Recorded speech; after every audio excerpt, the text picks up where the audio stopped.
Battlefield is finally giving streamers the middle finger. After months of small maps, talk of Battle Royale, and literally millions of dollars spent paying off non-Battlefield streamers like Tim the Tatman, Peanut, and Nick Mercs, Battlefield has finally pulled a 180. While RedSec Elite and dreams of esports lay shattered, Battlefield Studios has been busy throwing the title into reverse as Season 4 finally makes Battlefield look like Battlefield. And we've seen this coming.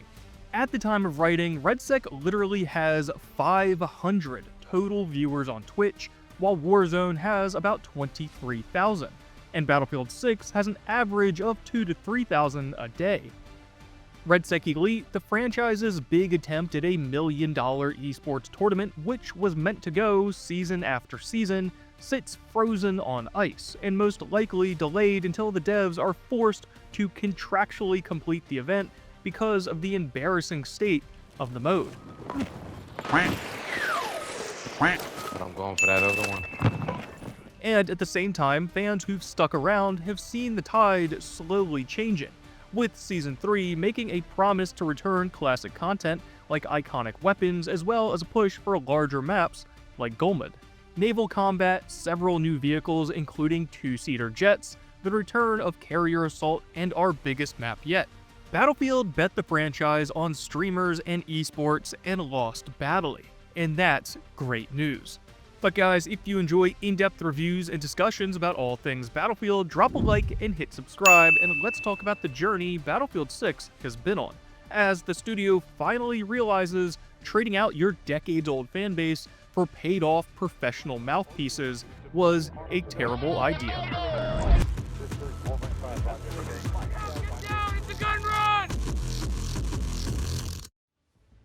Alright, elephant in the room, I'm clearly a content creator bashing Battlefield for paying other content creators.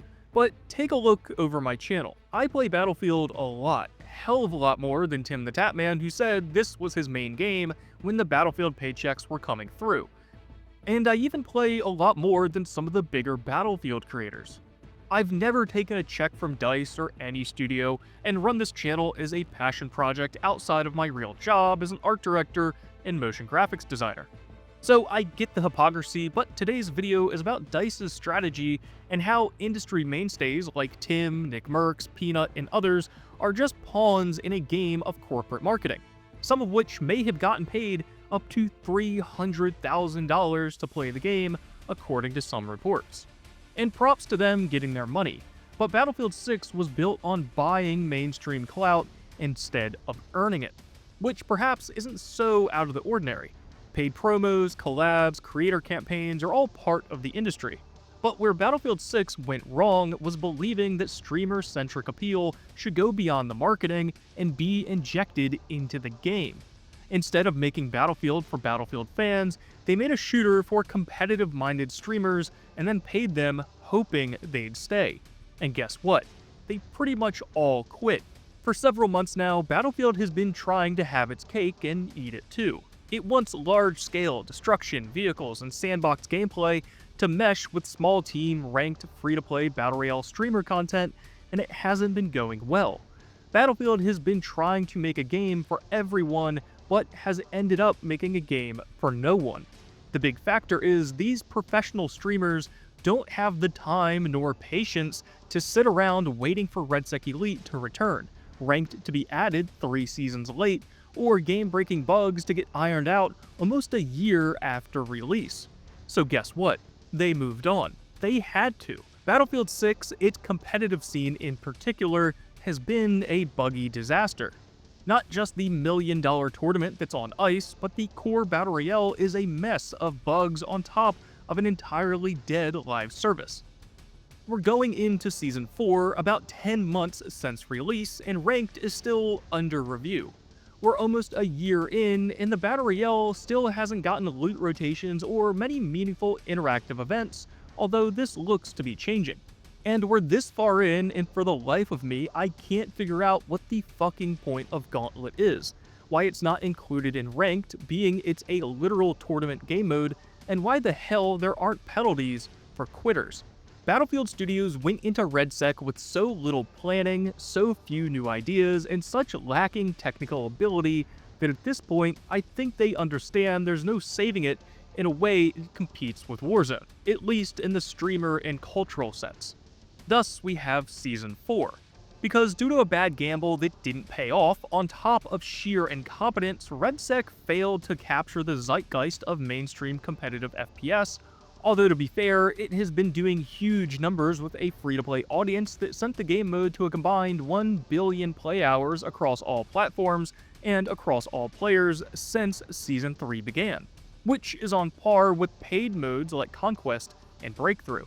AKA free-to-play RedSec does just as well as classic modes that are behind a $70 paywall. So ultimately the mode gets played, but just not by the people it was meant to attract. Thus, Battlefield Studios had to make a call: invest into a free-to-play mode that the streamer community has mostly left behind, or double down on where your paid player base is more active. And it looks like the decision was easy. I mean, just look at the Battlefield 6 Season 4 reveal. Literally a 60-to-1 like ratio with over 7,000 mostly positive comments. Battlefield pushed for something it thought was new, something it thought was grand and groundbreaking, but instead tried to compete over Warzone creators while literally making an inferior version of their competition's 7-year-old game. Warzone is entrenched, and while I personally enjoy RedSec as it's something new for the franchise, it doesn't do anything explicitly new or exciting if you're coming from COD or other mainstream Battle Royales, and it has game-breaking bugs on top of that. It's doing well with casual fans due to the fact it's a free-to-play AAA experience that doesn't have SBMM. But I'd love to know the average playtime for a free account, because it might just be a lot of tourists, just like the streamers Battlefield had to pay off to support the game in the first place. But that neatly brings us to Season 4 and Naval Combat, the most Battlefield update we've had in years. Attack boats, classic weapons, huge maps, aircraft carriers, and content the paying core fanbase has been begging for. It all shows where the development efforts are shifting. DICE has come to its senses, or more so, it was forced to come to its senses, because as traditional streamer support dries up, Modern Warfare starts heating up, and Battlefield faces shakeup after shakeup, they may have finally realized the way to stay relevant was never to buy support from streaming shills, but to create a unique experience no other franchise can touch. I'm happy with a free-to-play experience sticking around, but I'd like to see RedSec get shaken up drastically like I spoke about in this video here. Battlefield is about setting trends, and they almost killed this game by chasing them. So now that you've made your money, Battlefield Studios, reach out to real Battlefield content creators, continue your feedback surveys, and start taking risks again.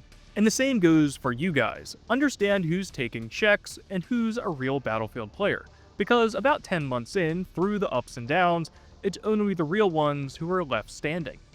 But guys, like always, drop those comments below, and for everything else Battlefield, stay tuned and subscribe, and as always, thank you guys for watching.